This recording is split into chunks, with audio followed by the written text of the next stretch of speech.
Ustaz biasa Ustaz ya, sosok dia nggak kelihatan. Kalau lagi ada kegiatan tadi, Masya Allah.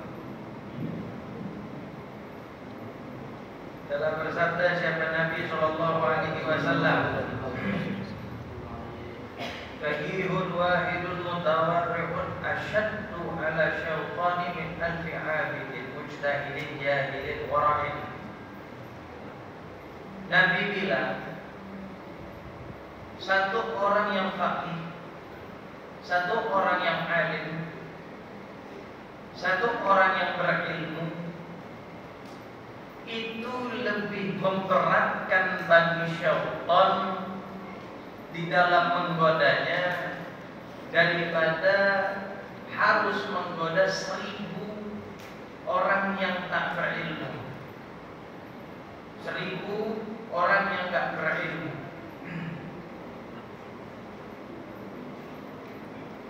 Walaupun dia ahli ibadah sekalipun, walaupun dia bersifatkan wara',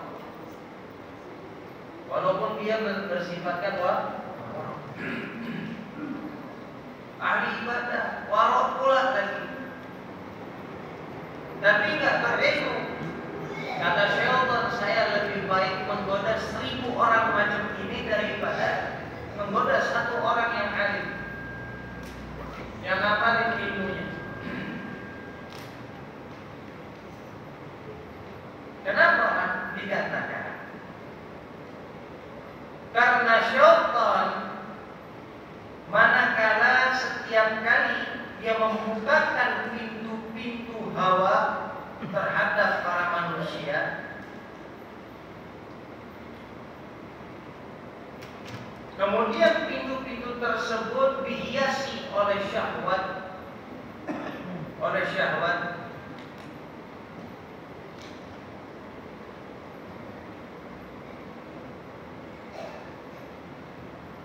Ingat, saya kasih tahu.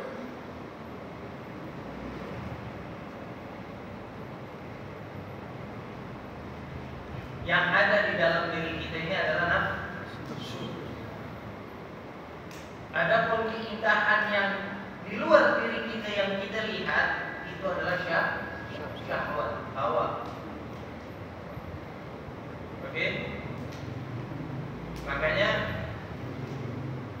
seperti Sayyidina Ali, beliau katakan, saya ini, sikap saya terhadap nafsu saya seperti pengembala kambing terhadap kambing-kambing.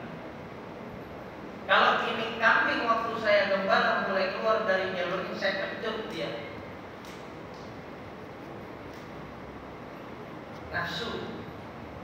Makanya Habib Abdullah Haddad ngajarin kamu kalau mau menikah, perintah nafsu kamu. Makanya nggak ada tuh perintah yang memerintah kita untuk membunuh hawa nafsu kita.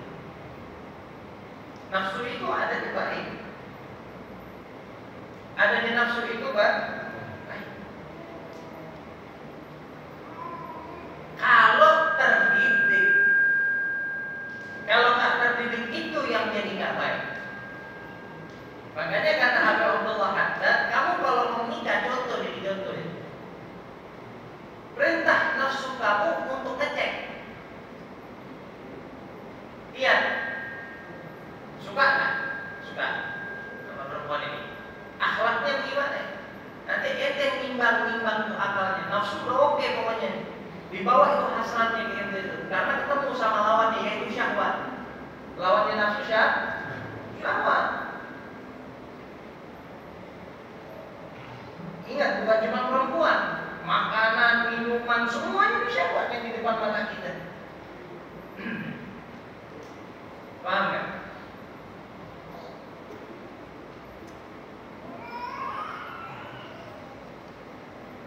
Nanti contoh tadi, nanti bila mana itu nafsu sudah datang memberi kabar kepada kamu, kata Abdullah Haddad, ini kan permainan dalam diri, nyetir dari diri.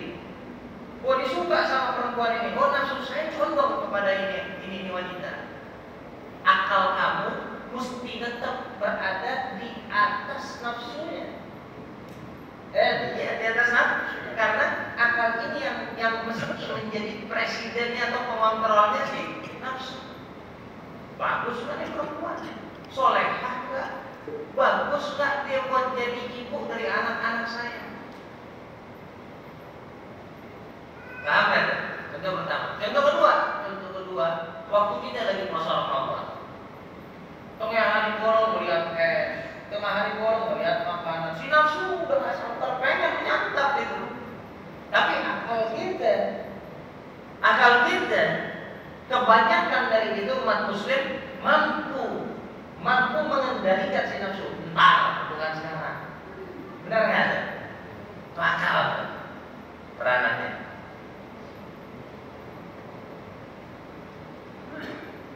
Paham? Maka itu di sini dijelasin kenapa satu orang berilmu berarti memang dia paham mensiasati dirinya, nafsunya dia ngerti. Paham kan? Satu orang berilmu itu kata Nabi lebih sulit digoda sama syaitan daripada 1000 orang yang nggak berilmu, walaupun dia ahli ibadah, walaupun dia warok lagi. Mau bersifatkan warok, syaitan nggak merasa keberatan buat menggoda 1000 orang macam kayak ini. Tapi satu orang berilmu, syaitan, ampun. Kenapa dijelasin di sini? Karena tatkala atau tiap kali syaitan membukakan pintu-pintu hawa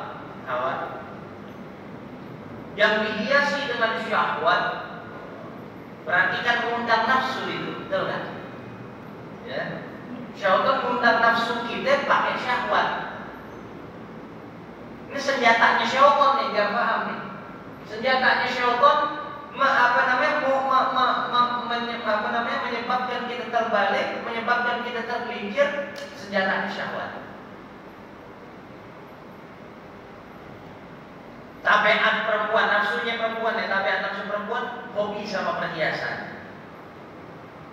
Tapi banyak juga perempuan muslimah yang sudah berhasil mengendalikan nafsunya sehingga nggak ngoyong-ngoyong amat mesti punya gelang emas, cincin emas.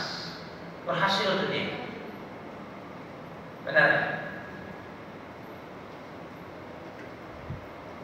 Ini contoh-contoh kecil.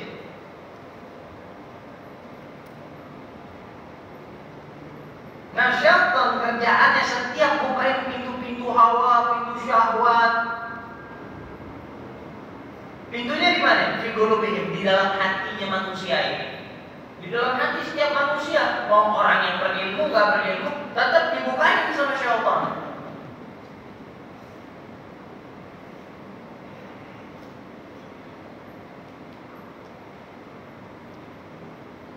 Tapi yang mampu untuk menolak masuk ke dalam pintu tersebut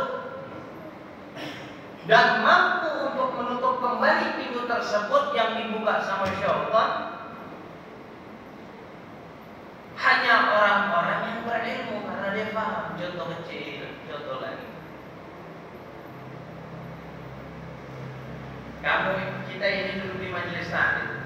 Kita duduk di majelis taklim. Duduknya kita di sini lebih afdal daripada di jihad. Lebih afdal daripada di lain hal. Kalau memang udah kepepet, kafirnya nyerang kita di sini. Wajib jihad, afdal jihad. Itu daripada pergi ke Palestina, mendingan nanti jihad di sini. Mendingan jihad di sini. Sampai dikatakan sama Sayyidina Hasan al-Basri, nanti di hari kiamat darah tintanya orang berilmu, tinta orang berilmu maksud siapa? Kamu kami. Yang kalau ngaji nulis itu tintanya tuh, yang dipakai buat nulis ilmu, nanti ditimbang sama darahnya orang-orang manusia. Ternyata kenyataannya tinta itu lebih berat daripada darahnya orang yang mati syahid. Bahkan dikatakan oleh Sayyidina Abdullah bin Mas'ud, Sayyidina Abdullah bin Mas'ud radhiyallahu anhu, beliau katakan, nanti orang-orang yang mati syahid setelah tahu hakikatnya kemuliaan orang-orang yang hadir ke majelis ilmu, ta'lim kayak kita sekarang, harapan besarnya para orang-orang yang mati syahid itu meminta kepada Allah Ta'ala agar bisa diulang lagi, dikembalikan lagi untuk hidup di dunia. Agar apa? Agar sekarang posisi saya mau jadi tolak sekolah berilmu. Pertanyaannya, kenapa jihad yang sebegitu menyakitkannya? Anak kepisah sama orang tua mungkin melihat anaknya dibunuh. Istri lihat lakinya suaminya meninggal syahid di perang dari Palestina, rumahnya dibom, keluarganya habis, dia tinggal seorang diri. Menyakitkan kan? Menyakitkan, sangat menyakitkan. Itu sebegitu hebatnya pengorbanan yang terjadi saat jihad, kok bisa kalah kedudukannya sama tolabul ilmi yang cuma kayak gini dong. Saya kasih tahu, karena jihadnya kita di sini dengan cara kayak gini ini lebih berat daripada mereka pada hakikatnya. Pada hakikatnya lebih berat kita. Kalau jihad si alim sama si jahil, si alim orang berilmu sama yang nggak berilmu semua mampu untuk berjihad, benar kan? Benar kan? Iya, mampu buat jihad. Gak usah jihad yang gede-gede dulu deh. Contoh kecil aja, preman tiap hari minum, tiap hari main judi. Ada orang datang kucuk-kucuk kencingin masjid, perang nggak dia berani? Preman aja bisa. Preman mampu. Tapi kalau itu preman taklim masuk ke sini, apa yang buat mereka sulit untuk datang ke sini? Pertanyaan saya kayak gini. Nih, pengorbanan kita hadirin duduk di majelis kayak gini itu lebih menyulitkan daripada jihad. Jihad menang orang Islam udah termaktub sama Allah. Orang Islam kalah. Mau hati yang dihadapi sejuta jadi lagi. Ilmunya ilmu ninja lagi nggak apa-apa. Tetap kata Allah Islam menang. Mau ngomong apa? Lo punya nuklir, lo lepas aja, lo terbangin ke nuklir lo di dunia sama planet Saturnus bisa hancur. Bukan dari Amerika ke Indonesia yang hancur, dunia sama Saturnus hancur. Nah, kalau kata Allah Islam yang menang, mau ngomong apa? Mau ngomong apa? Itu sudah terjamin, kemenangan umat Muslim udah dijamin. Tapi selamatnya kita tiap individu dari kita daripada azabnya Allah, murkanya Allah, kebodohan. Kata Sayyidina Ali, kebodohan itu musuh kamu yang paling sadis itu. Gak ada musuh yang paling sadis untuk setiap kepada individu umat Muslim kecuali kebodohannya sendiri. Kebodohannya sendiri. Orang 15 tahun ibadah Masya Allah, dia kumpulin kebaikan, dia nabung untuk urusan akhiratnya. Dalam waktu 1 detik bisa hancurin karena dia bodoh. Dia nggak sadar, dia nggak paham, dia ngamalin satu hal salah mas 1 detik atau 1 menit bisa menghancurkan pengorbanan dia 15 tahun. Siapa bapak kebodohannya? Ya. Sulit kita datang ke sini. Berjuang di sini ini lebih menyulitkan daripada berjuang di medan perang. Karena kenapa? Waktu kita hadir ke sini, kalau saya tanya antum semua capek nggak duduk di sini? Jangan bilang kata munafik. Capek, ngantuk, pegel pinggang, belah saya apa lagi? Pegel saya, capek.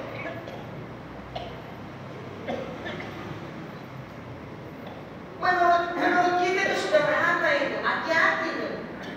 Waktu terucap atau udah pernah merasakan capeknya letihnya datang ke majelis taklim dari jauh, rumahnya sono, rumahnya sini datang dari sana, capek.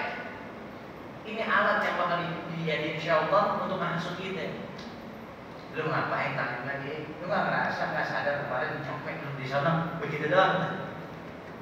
Kan? Jahil lagi nih orang. Gak ada ilmunya lagi, baru dikata gitu loh doang sama syaitan, baru dibuka pintu yang itu doang sama syaitan, pintu syahwat itu. Mendingan di rumah aja enak, ada bantal, kasur, bahan, asyik, main handphone, lo ngerokok, lo ngopi enak. Kata syaitan, ikut. ente perang sama kafir yang depan orang. Israel suruh copot senjatanya, perang lawan Hamas tangan kosong. Gue pegang Hamas. Gak usah lawan Hamas, lawan makna Indonesia aja sini. Iya, beneran. Lah laki ini cuma modal tampak doang laki. Hakikatnya kayak banci. Hakikatnya banci semua bukan kayak banci lagi. Jadi kalau di Indonesia masa perang orang laki, suruh aja orang perempuan kita yang perangin dia. Hah? Gampang. Di sini kita jihad sama syaitan nggak kelihatan.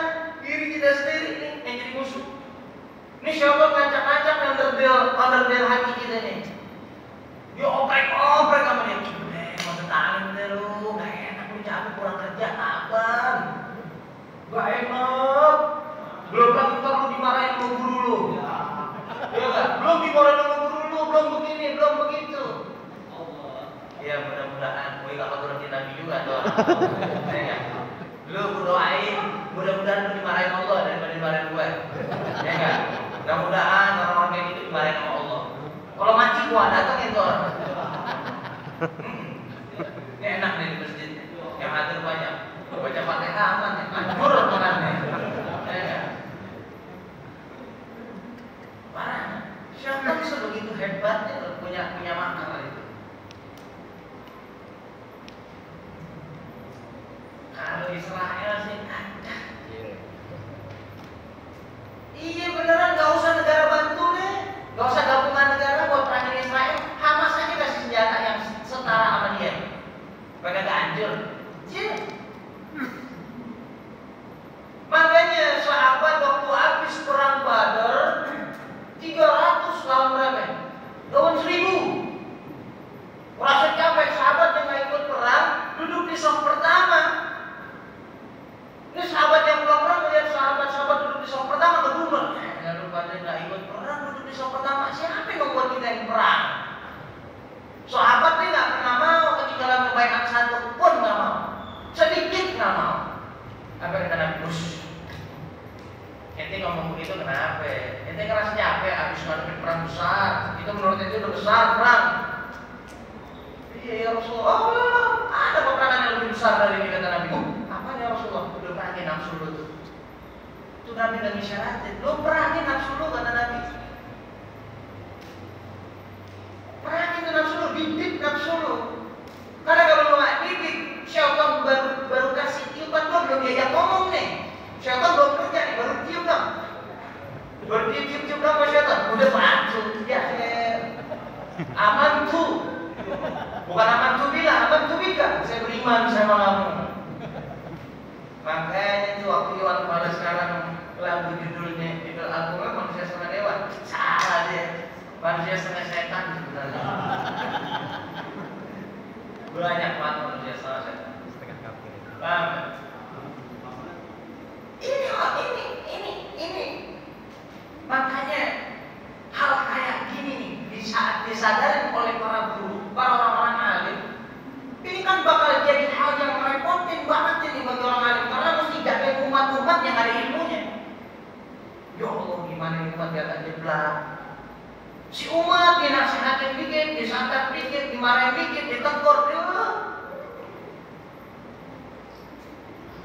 udah mulai kapok. Maka yang lain itu kita tahu kenapa dia bisa ngomong kayak begitu? Karena udah banyak tipu daya syaitan yang diikutin. Kalau kata Sayyidina Habib Umar, orang yang sudah terlalu banyak masuk ke pintu-pintunya syaitan, dia bakal ngerasa apa yang dijalani itu paling benar. Itu benar. Pilihan dia yang terbenar, yang terbaik. Sehingga dia bakal menjadi hamba yang mahrum, bukan mahrum ya. Mahrum, seorang hamba yang rugi. Seharusnya dia banyak dapat kebaikan, dia nggak dapat apa-apa. Dia cuma dapat zonnya dia doang, persangkanya dia doang. Bukan kerja, bocah, udah barang ini, waktu gua ini, dia rasa dia benar itu. Dia rasa dia benar. Tapi wallahi nanti waktu dia mati jenazahnya belum kekubur lagi. dia bakal tahu selama ini dia salah. Yang benar siapa? Prasangka dia omongan gurunya dia. Belum dikubur nih, saat kita lihat karena udah ada hijab lagi. Ya Allah, ternyata selama sekian tahun gue kubur, gue kira gue benar, ternyata gue salah. Hancur. Iya, yang begitu model bukan seleka-seleka aja. Jadi kalau nasihat kan juga masya lama deh. Iya, kalau bisa ngomong, gue bilang ya Allah nih, yang begini nggak usah kayak nanti. Udah dijorokin aja, nggak usah dipanggil malaikat deh. Karena itu dijorokin. Iya, gue pengen seleka-seleka. Itu ironis, hal yang sangat ironis itu. Tapi kalau orang yang berilmu akan paham itu adalah tiga perjuangan. Pengorbanan yang gue keluarin ini nggak murah harganya. Saya tahu ada cerita Imam Malik bin Dinar. Imam Malik bin Dinar, ya, mujahadah selama 30 tahun, nggak mau makan enak, enak. Udah, pokoknya warok banget. Makan yang sederhana aja 30 tahun. Pas akhir hayatnya sakit teramat berat. Yang mana penyakitnya beliau itu menjadi penyakit terakhir beliau. Maksudnya apa? Setelah sakit itu tutup usia. Nafsunya berhasrat kepengen buat lagi sakit ini, pengen makan roti pakai susu hangat campur madu. Normal nggak sih? Normal kan?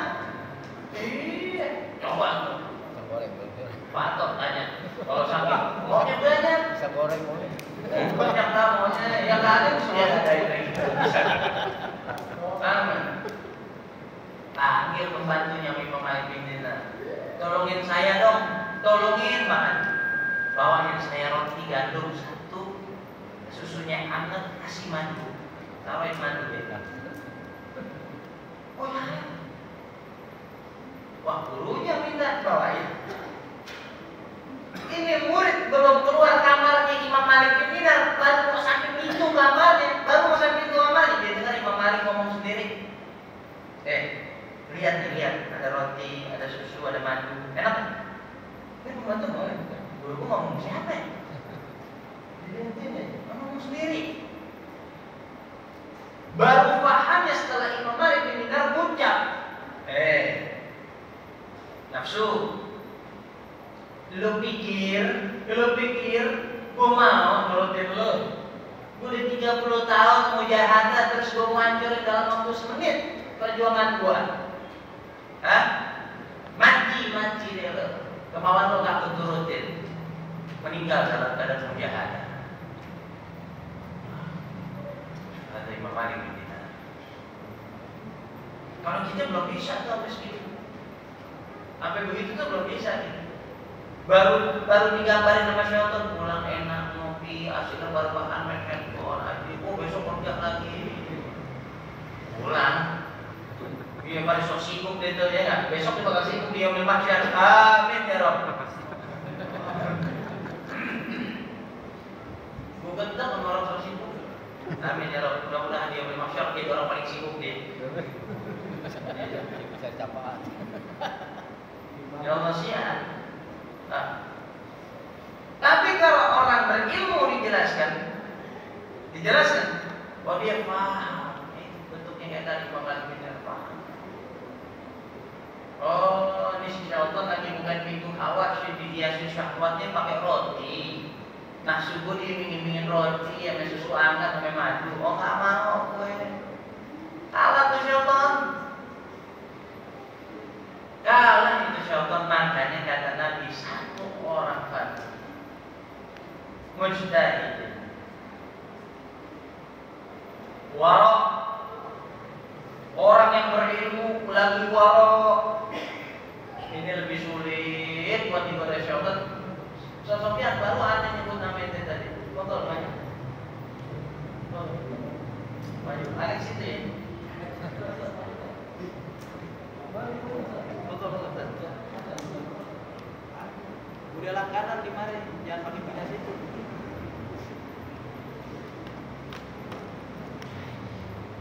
Ya. Sini sama dia. Kan biasa di sini.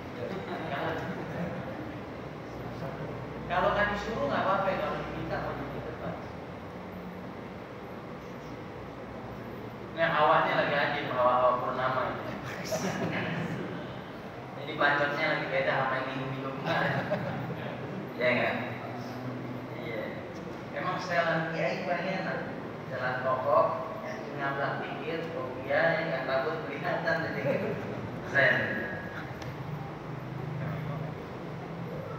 Saya paling senang kalau dipanggil kiai. Saya waktu udah di mana tuh? Oh di mana? Yang di Puncak, bukan Puncak, mana tuh? Yang di Gunung Kono? Gunung Sari. Hah? Gunung Sari. Gunung Bogor. Sari. Ya. Bogor. Bogor. Iya Gunung Sari. Iya yang di gunung tuh, Iya. di jalan kecil banget. Iya. Iya di Gunung Sari. Gunung Sari. Apa namanya tempatnya?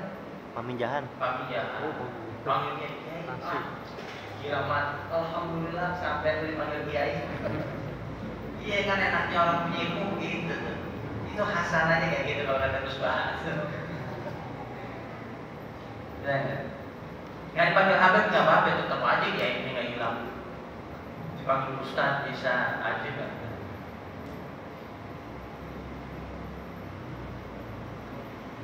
Jadi satu orang yang berilmu yang waro lebih sulit digoda sama syaitan daripada 1000 orang yang berilmu. Ada yang ahli ibadah lagi, sholat tiap malam 300 sholat, tiap hari 300 sholat.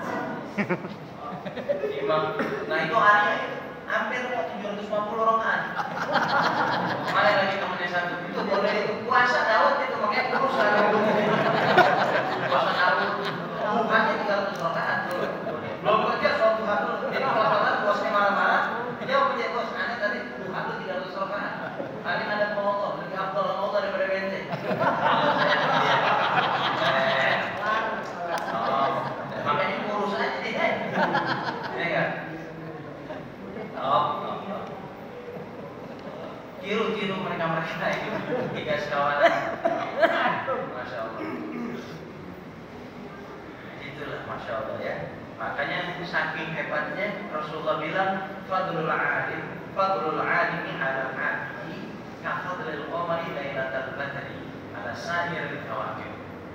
Keutamaan orang yang berilmu itu dibanding sama orang yang ahli ibadah, sama orang yang ahli ibadah itu seperti keutamaan rembulan di malam purnama yang dikelilingi nggak tahu ratusan, nggak tahu ribuan deh bintang-bintang di langit. Bintang biar katanya ada 1000 biji di langit, apakah bisa menerangi gelapnya malam? Tapi nggak ada bintang 1000, cuma ada bulan purnama satu, terang bulan kalau orang kita bilang. Benar? Kalau di Ihya Ulumuddin hadisnya, kalau di Ihya Ulumuddin hadisnya itu fadlul alimi 'alal 'abid ya kafadli 'ala adnakum. Ini Imam Ghazali ini ngutarain takjubnya ini di dalam kitab Ihya Ulumuddin waktu ngutarain hadis ini. Waktu ngutip hadis ini, mencantumkan hadis ini. Ini takjubnya Imam Ghazali. Nabi bilang keutamaan orang yang berilmu dibanding sama orang yang ahli ibadah itu seperti keutamaan saya, kata Nabi, terhadap sahabatku yang paling akhir masuk Islam. Kata Imam Ghazali, kemuliaan macam apa ini sampai disetarakan derajatnya orang berilmu sama Nabi di dalam segi perumpamaan? Kayak nggak ada perumpamaan yang lain gitu kan? Masya Allah. Masya Allah.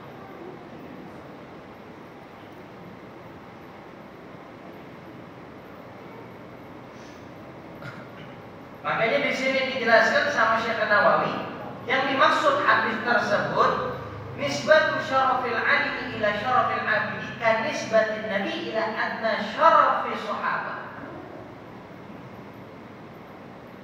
Ya. Hadis ini menunjukkan nisbat kemuliaannya orang berilmu, orang alim kepada kemuliaannya orang ahli ibadah itu penisbatan kemuliaannya Rasulullah SAW kepada kemuliaan sahabat yang paling akhir masuk Islam.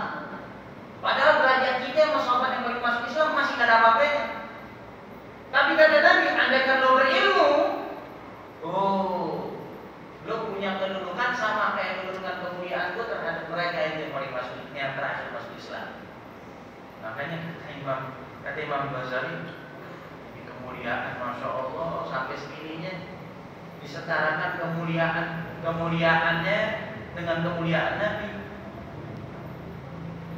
Bukan berarti dia Nabi, bukan, salah paham. Ya. Perumpamaan itu kedudukannya seperti itu. Masya Allah.